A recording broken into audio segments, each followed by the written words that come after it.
Now what's wrong? Oh! What's wrong now? Boy, oh, boy, oh, boy. Hey, Abbott, a terrible thing just happened. What happened? I was invited down to the shipyards where they're building a brand new ship, and I got caught between two guys that was throwing hot rivets. What happened? What happened? One of those red hot rivets landed in my back pocket. Yes? Before I knew it, I was 4 miles out to sea. Under my own steam, too. How do they save you, Lou? Did they throw you a breeches boy? No, I came back without any breeches, kid. No.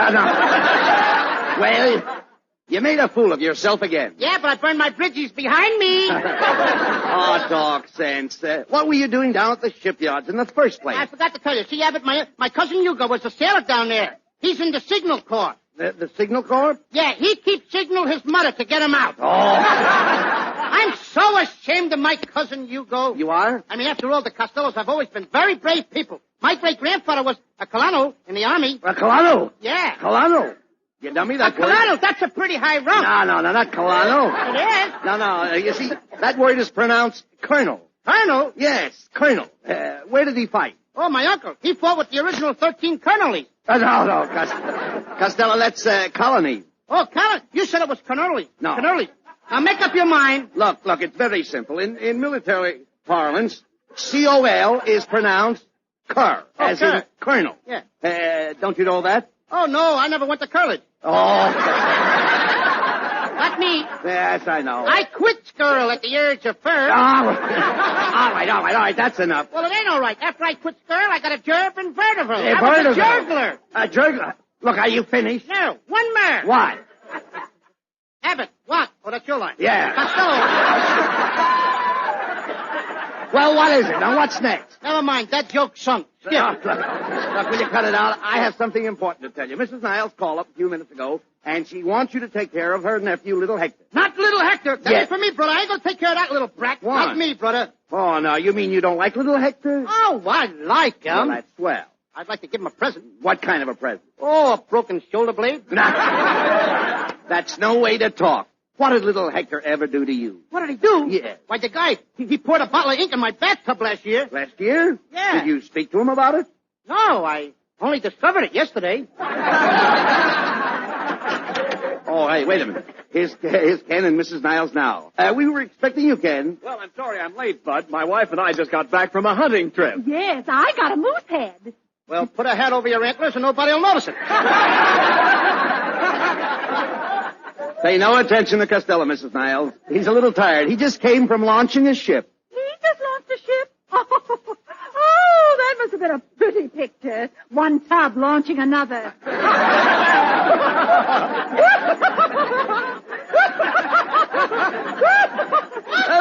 That was wonderful, dear.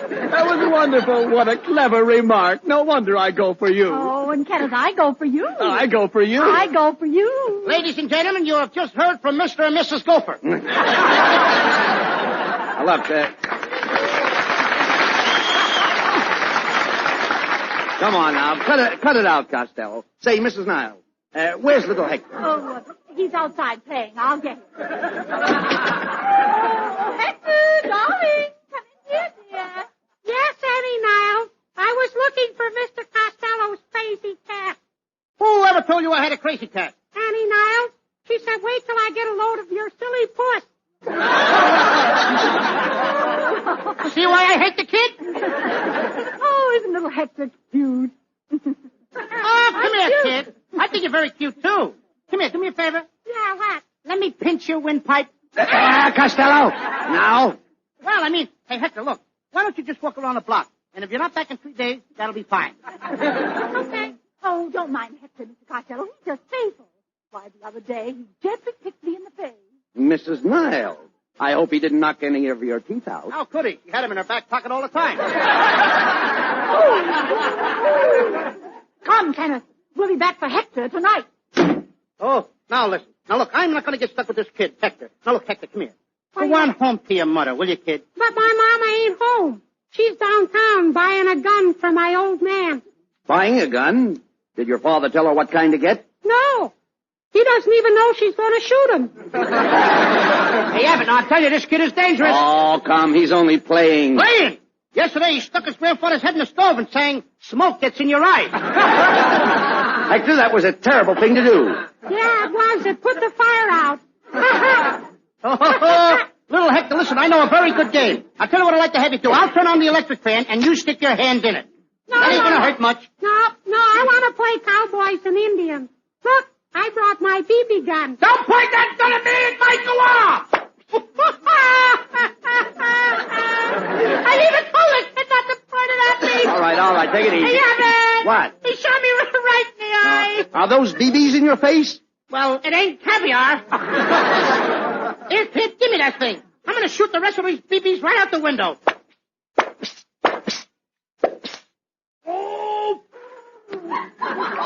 Who shot that gun out of the window? Who wants to know? I do. Throckmorton P. Gildersleeve.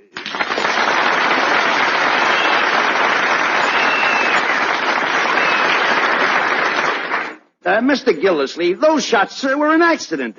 Where did he get you? Between my bay window and the back porch. And furthermore, one of those BBs lodged in my head. Lodged in your head? I don't believe it. Shake your head once. All right, I will. He's right, Abbott. Can you imagine a little BB all alone in that big head? You got a lot of nerve to talk about my head. The last time I saw a head like yours, it was in a bottle.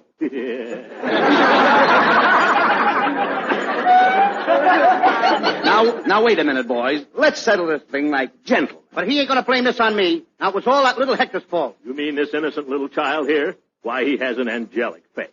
He has a heavenly look. You got your directions mixed. Now, look here, Costello. You're not going to blame this on anybody else. I demand satisfaction. Put up your fists and fight like a man. Okay, Abbott. This guy's asking for it. Give me a piece of chalk. What are you going to do with it? What am I going to do with it? I'm going to draw a line right here on the floor. Right over there. Now, come on, Gildersleeve. I dare you to step over that line. Very well. I stepped over the line. Now what? Yeah. Now you're on my side.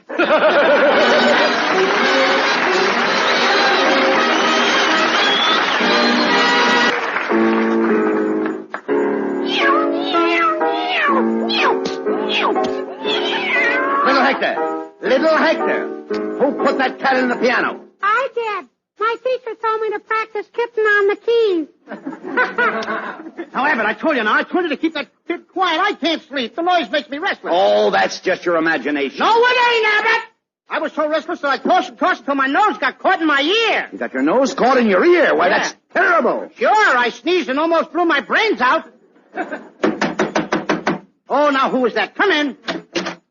Good afternoon, Mr. Abbott and Mr. Costello. There's little Hector here.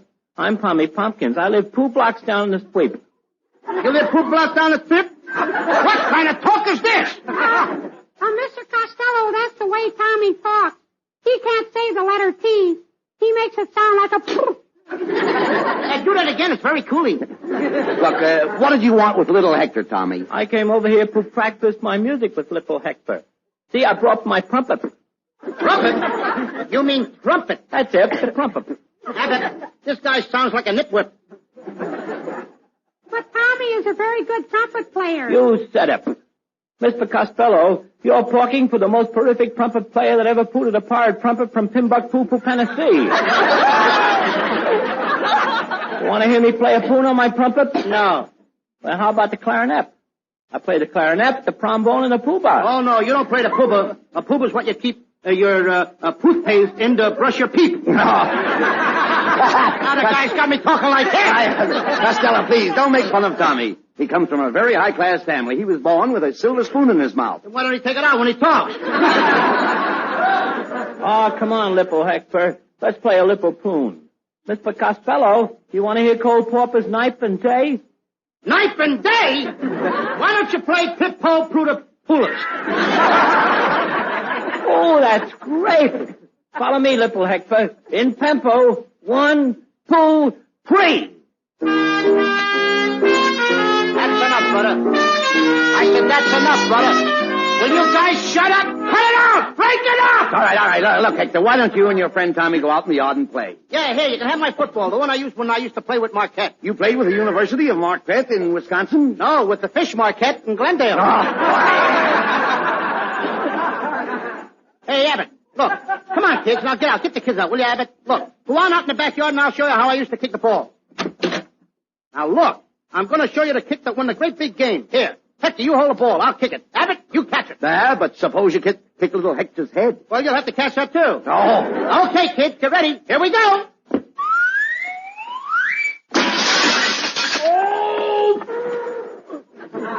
Who kicked that football through my window? Hey, it's Gildersleeve. Let's run. Now, what's the matter? What's the matter? Abbott, that darn clothesline. Did it get you? No, I always wear my nose side saddle. He didn't get me. Don't you try to run away, Costello. You kicked that football through my window. It bounced off my high boy and put a nick in the leg of my secretary. Your secretary? Yeah. An old Duncan Fife. Where does she get that stuff? My secretary's been in my family for 200 years. Faithful, isn't she? Oh, keep quiet, Costello. Well, look, Gildersleeve, the whole thing was an accident. Costello was just showing us what a great football player he was in school. In school? Mm-hmm. Costello, who'd you ever play for? Subnormal? Did you ever have that laugh dry clean? Don't try and evade the issue, Costello. You're talking to the greatest football player who ever went to Princeton. All right, prove it. Where are your football pants? Well, that shows how stupid you are, Costello. Footballs don't wear pants. Say, Gildersleeve, did you ever play in the Princeton-Yale game? Oh, I'll never forget that game, Abbott. I can still picture myself sweeping down the field. I swept over the 50-yard line, over the 40, the 30. I swept past the 20-yard line. As I was sweeping toward the goal line, it happened. Were you tackled? No, he broke his broom.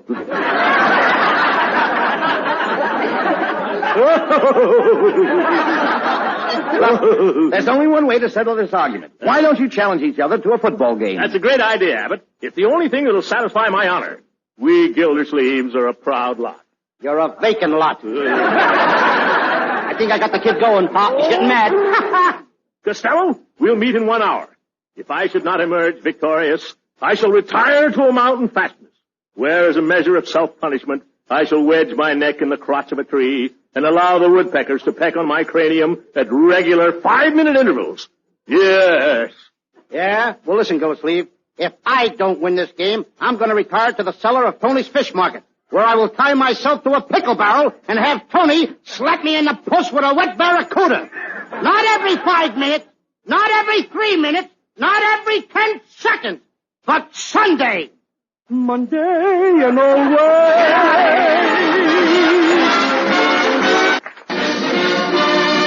Good afternoon, ladies and gentlemen. This is Ken Niles, your sportscaster, speaking to you direct from Google's parking lot overlooking the city dump. There is a strong wind sweeping across the field at this moment, and most of the crowd is leaving. We are about to give you a word picture of this great football classic between the Gildersleeve Nanny Goats and the Costello Morons. No, pardon me, that's Maroons. And now, for a last-minute interview, we take you to Lou Costello's dressing room. Take it away, Flash Farrell. Thank you, Ken Niles. Phew. This is Flash Farrell, speaking from the Morons' dressing room. That's me, folks. Mr. Costello, I understand that this game is the result of a personal challenge. Is it true that you don't know the meaning of the word trepidation? That's right. And is it true that you don't know the meaning of the word cowardice? That's right. You're pretty brave. No, I'm pretty ignorant. Take it away, Ken Niles. Thank you, Flash Farrell. And now for a word from the opposing captain, we switch you to Gildersleeve's dressing room and Red Harbor. Thank you, Ken Niles. Here we are in the Nanny Goat's dressing room. Gildersleeve looks in great shape. Say, Mr. Gildersleeve, I see you're wearing your old school sweater. Oh, yes, Princeton University. Yes, sir, I was the biggest PU man on the campus. Phew. Thank you, Gildersleeve. And now, back to Ken Niles. Okay, Red Harbor. Both teams are coming on the field now, and we switch to Bud Abbott. Right, Ken Niles. Now let's listen to Gildersleeve's Nanny Goats sing their alma mater. Mammy, Mammy, the nanny goats you'll find will always come from behind for Alma Mammy. Phew. Phew. And now on the other side of the field, we pick up Lou Costello's band and glee club. Hip-hop, protopole, protopole, protopole, hip-hop, protopole, with me. Peep, peep, peep.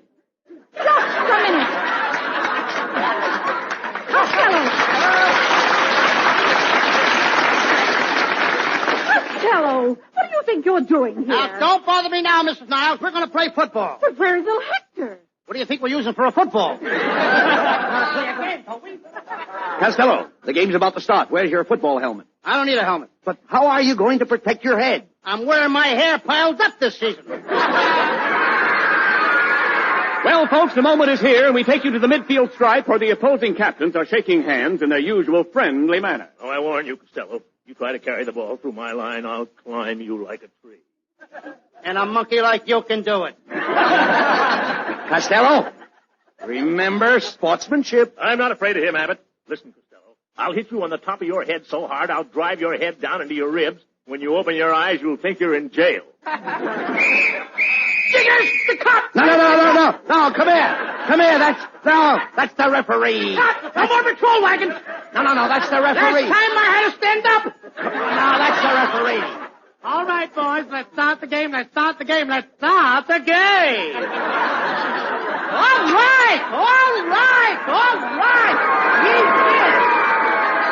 Well, the game's about to start. Costello is kicking off to Gildersleeve, and Costello's toe meets the pigskin. Wait. Gee, that was a great kick, Costello. Gildersleeve's got the ball. Go ahead and tackle him. Okay, I got him. Costello, are you double-jointed? No, why? And I think I broke your leg. The joke's on you. I always wear my leg in my back pocket.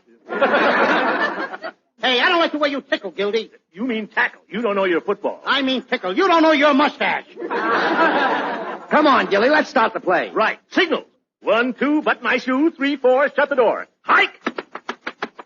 Costello, Gilly's running around his own end. He's running around his own end. That's a neat trick if he can do it. But quick, grab him. Come on, grab him. Ooh, ow! Referee! What is it? Did you see what happened? Yes, I did, and I penalized you 15 yards for interference. Interference? Gildersleeve kicked me right in the push. I don't believe it. You wouldn't do a thing like that, would you, Gildy? No, Uncle Ralph. Uncle Ralph, this is a frame-up. Look, stop complaining, Costello. It's your turn to carry the ball. Now let's see you make a touchdown. Okay, Abbott, watch me. Signal. 1, 2. What comes after 2? 3. Oh, 3. Good. I knew he went to subnormal. Look, I'll call the signal. 1, 2, 3, 4. Say, Costello, what comes after 4? 6. No, it's 5. How do you know? I got my shoes off. I'm counting on my toes. Get ready then. Signal. 1, 2, 3, 4, 5. Hike. Oh, boy. I got the ball, Abbott. 1 tackler down. 2 tacklers. 3 tacklers. I'm going to make a touchdown, Abbott. No, you won't, Costello. I'm right back of you. I got you. Uh-oh. Abbott, we can't lose now. Why not? I'm out in the open.